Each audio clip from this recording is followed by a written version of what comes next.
क्या आप भी कभी अचानक महसूस करते हैं कि सब कुछ होते हुए भी जिंदगी में कुछ अटका अटका सा है? मेहनत पूरी करते हैं फिर भी नतीजे आधे आते हैं। घर में छोटी छोटी बातों पर तनाव बन जाता है। मन बेचैन रहता है और बिना वजह डर सा घेर लेता है। अगर इन सवालों में से किसी एक का जवाब भी हाँ है, तो आज की ये बात आपके लिए बहुत काम की है, क्योंकि आज मैं आपको एक ऐसा पुराना रहस्य बताने वाला हूं जो साधारण दिखता है लेकिन असर बेहद गहरा करता है। और सबसे खास बात यह है कि ये चीज आपके ही घर में पहले से मौजूद है। नमक, पानी और आपका नाम, बस यही तीन चीजें। और इन तीनों का मिलन एक ऐसी ऊर्जा पैदा करता है जो आपके जीवन की दिशा तक बदल सकता है। अब आप सोच रहे होंगे कि भला एक गिलास पानी में नमक और नाम से क्या हो जाएगा? यही तो रहस्य है। दुनिया की हर चीज ऊर्जा है, हर चीज की अपनी तरंग है, और आपका नाम कोई साधारण शब्द नहीं। आपका नाम आपकी पहचान है, आपका संकेत है, आपका पता है जिस पर ब्रह्मांड आपकी ऊर्जा भेजता है। इस वीडियो को अंत तक ध्यान से सुनिए, क्योंकि जो विधि मैं बताने जा रहा हूं, अगर आपने उसे सही तरीके से और सही भावना के साथ किया तो आप खुद बदलाव महसूस करेंगे। ऐसा बदलाव जो दिखेगा भी और महसूस भी होगा। तो चलिए शुरुआत करते हैं और समझते हैं कि नाम, नमक और पानी मिलकर कैसे आपके जीवन से नकारात्मकता को बाहर निकालते हैं और आपके भाग्य के रास्ते को फिर से साफ करते हैं। सबसे पहले बात नाम की, क्योंकि यही इस पूरे रहस्य की जड़ है। इस सृष्टि की रचना ध्वनि से मानी गई है। ध्वनि से शब्द बनते हैं और शब्द से नाम। नाम केवल पहचान नहीं होता, नाम एक जीवित मंत्र है, एक बीज मंत्र जो आपके जीवन के पेड़ की जड़ जैसा होता है। इसीलिए हमारे यहाँ नामकरण संस्कार को इतना महत्व दिया गया है। बच्चे की जन्म तारीख, समय और स्थान के आधार पर उसकी कुंडली बनती है, नक्षत्र देखा जाता है और फिर एक खास अक्षर निकाला जाता है। उसी अक्षर से नाम रखने की सलाह दी जाती है, क्योंकि वो अक्षर उस आत्मा की तरंग से मेल खाता है। वही ध्वनि उस व्यक्ति के लिए सबसे अनुकूल मानी जाती है। इसीलिए नाम को सुरक्षा कवच कहा गया है, भाग्य को बल देने वाला आधार कहा गया है। अब ध्यान दीजिए, जब भी कोई आपको आपके नाम से पुकारता है तो केवल आवाज नहीं निकलती, एक तरंग निकलती है, और वो तरंग सीधे आपके ऊर्जा क्षेत्र से टकराती है। अगर पुकारने वाला व्यक्ति शुभ भावना रखता है तो वो पुकार आपके लिए आशीर्वाद बन जाती है। लेकिन अगर कोई भीतर से ईर्ष्या रखता है, नफरत रखता है या आपको कमजोर देखना चाहता है, तो वही नाम, वही पुकार आपके आघा मंडल पर असर डालती है। आपने महसूस किया होगा, कभी कभी किसी से मिलकर या बात करके मन भारी हो जाता है, बिना वजह बेचैनी होती है। ये वही ऊर्जा का प्रभाव होता है, और उस प्रभाव का सबसे आसान रास्ता आपका नाम बन जाता है, क्योंकि नाम आपके अस्तित्व के केंद्र से जुड़ा है। और केवल बाहर की नकारात्मकता ही नहीं, हमारी अपनी सोच भी नाम की ऊर्जा को प्रभावित करती है। लगातार चिंता, डर, क्रोध और निराशा आपकी तरंग को नीचे खींचती है।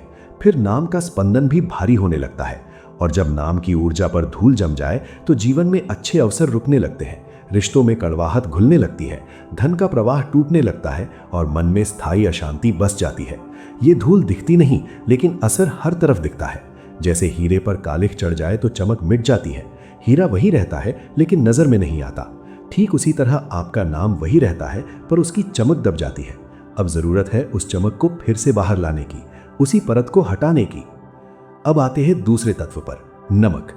नमक, जिसे लवण कहा जाता है, ये केवल स्वाद नहीं, ये शुद्धिकरण का सबसे शक्तिशाली साधन माना गया है।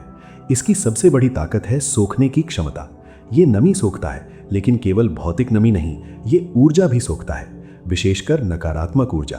इसीलिए घर में पोछा लगाते समय नमक डालने की परंपरा रही है, क्योंकि नमक वाला पानी केवल गंदगी नहीं उठाता, वो वातावरण का भारीपन भी उठाता है, कोनों में जमा तनाव को भी सोखता है और घर हल्का महसूस होने लगता है। इसी तरह नजर उतारने में नमक घुमाकर नष्ट किया जाता है, क्योंकि नमक उस नकारात्मकता को अपने अंदर खींच लेता है, और जब नमक नष्ट होता है तो वो ऊर्जा भी टूट जाती है। समुद्री नमक को इसलिए अधिक प्रभावी माना जाता है क्योंकि वो समुद्र की शक्ति का अंश है। समुद्र में अमृत भी है और विष भी, लेकिन समुद्र अपनी मर्यादा में रहता है। वो सब कुछ समेट लेता है, फिर भी बहता रहता है। नमक उसी विशाल शक्ति का छोटा सा रूप है। इसीलिए पुराने समय में मुख्य द्वार के पास नमक रखा जाता था, ताकि नकारात्मक प्रभाव भीतर न आ सके। माना जाता है कि नमक का संबंध चंद्र और शुक्र से भी है। चंद्र मन का कारक है और शुक्र भोग समृद्धि का। जब जीवन में नमक का संतुलन बिगड़ता है तो मन भी अस्थिर होता है और सुख का प्रवाह भी रुकता है। सबसे जरूरी बात यह कि नमक नकारात्मकता को खींचता है, सकारात्मकता को काटता नहीं। इसलिए ये शुद्धिकरण के लिए सबसे उत्तम साधन बनता है। अब तीसरा तत्व जल। जल केवल पदार्थ नहीं, ऊर्जा का वाहक है और जल की सबसे अद्भुत बात है उसकी स्मरण शक्ति। पानी वातावरण की सूचना अपने भीतर दर्ज करता है। शब्दों की कंपन, भावनाओं की छाप, वो सब जल में उतर जाता है। इसीलिए पूजा में मंत्रोच्चार के साथ कलश में जल रखा जाता है और वही जल अभिमंत्रित बन जाता है। इसी कारण गंगा जल को अलग माना जाता है, क्योंकि वो पवित्र पर्वतों, वनस्पतियों और आस्था की तरंगों को साथ लेकर चलता है। जल का एक और गुण है प्रवाह, बहते रहना। ठहरा हुआ पानी सड़ जाता है, लेकिन बहता पानी निर्मल रहता है। यही जीवन का संकेत है, आगे बढ़ते रहना। अब इन तीनों को एक साथ रखिए। नाम आपकी व्यक्तिगत ऊर्जा का केंद्र, नमक नकारात्मकता का शोषक और जल ऊर्जा का रिकॉर्ड रखने वाला माध्यम। जब आप कागज पर अपना नाम लिखते हैं तो आप अपनी चेतना को उस कागज में केंद्रित करते हैं। वो कागज उस पल के लिए आपका प्रतिनिधि बन जाता है। जब वही नाम नमक वाले पानी में जाता है तो नमक एक सक्रिय चुंबक की तरह काम शुरू करता है और उसे दिशा कौन देता है? आपका नाम, क्योंकि नाम आपके ऊर्जा क्षेत्र का पता है। नमक उस पते पर चिपकी हुई भारी तरंगों को ढूंढता है, बुरी नजर की परतें, निराशा की गांठें, डर की छाया और बाधाओं की कंपन, और जल उस खींची गई ऊर्जा को अपने भीतर कैद कर लेता है। वही पानी जो साफ था अब आपके जीवन की नकारात्मकता का संग्रह बन जाता है। ये एक ऊर्जा विसर्जन है, ठीक वैसे जैसे पूजा के बाद विसर्जन करके भार हल्का कर दिया जाता है। अब मैं आपको पूरी विधि बताता हूँ। इसे केवल टोटका समझकर नहीं करना है, इसे एक पवित्र प्रक्रिया समझकर करना है, क्योंकि परिणाम आपकी भावना और आपके विश्वास पर निर्भर करता है। करने का सबसे अच्छा समय अमावस्या या पूर्णिमा की रात माना जाता है। अमावस्या नकारात्मकता हटाने के लिए और पूर्णिमा सकारात्मकता बढ़ाने के लिए। अगर आप बहुत परेशान हैं तो अमावस्या से शुरू करें। सामग्री ध्यान से सुनिए। एक कांच का गिलास या कटोरी। कांच इसलिए क्योंकि इसमें ऊर्जा का प्रवाह साफ रहता है, प्लास्टिक या धातु नहीं। दूसरा, समुद्री नमक। खड़ा नमक मिले तो बेहतर, वरना सामान्य समुद्री नमक चलेगा। सेंधा नमक इस प्रक्रिया में नहीं लेना है। तीसरा, साफ पानी। अगर संभव हो तो इसमें गंगा जल की कुछ बूंदें मिला दें। चौथा, एक सादा बिना लाइन का कागज। और पांचवा, लाल स्याही वाला पेन। लाल रंग शक्ति और संकल्प का प्रतीक है। अब विधि रात में काम खत्म करके स्नान करें, स्वच्छ वस्त्र पहनें, शांत जगह बैठें, चेहरा पूर्व की ओर रखें, गिलास सामने रखें, आधा गिलास पानी भरें, आंखें बंद करके अपने इष्ट देव, कुल देवता और पूर्वजों को स्मरण करें और प्रार्थना करें कि ये प्रक्रिया सफल हो और आपकी रक्षा हो। अब दाहिने हाथ में थोड़ा सा समुद्री नमक लें। नमक को देखते हुए मन ही मन अपनी परेशानियां बोलें। आर्थिक दबाव, कर्ज, बीमारी, घर का तनाव, काम की रुकावट, बुरी नजर, जो भी है। फिर भावना करें कि ये सब नकारात्मकता आपके शरीर, आपके घर और आपके भाग्य से निकलकर इस नमक में समा रही है। इसे पूरी शिद्दत से महसूस करें। फिर उस नमक को पानी में डाल दें। अब लाल पेन से कागज पर अपना पूरा नाम साफ अक्षरों में लिखें। वही नाम जो आपका आधिकारिक और चलन वाला नाम है। लिखते समय ये महसूस करें कि ये अक्षर नहीं, आप स्वयं हैं। अब उस कागज को दोनों हाथों में लेकर आंखों के सामने रखें और अपने नाम से बात करें। कहें, हे मेरे नाम, तुम मेरे अस्तित्व का प्रतीक हो।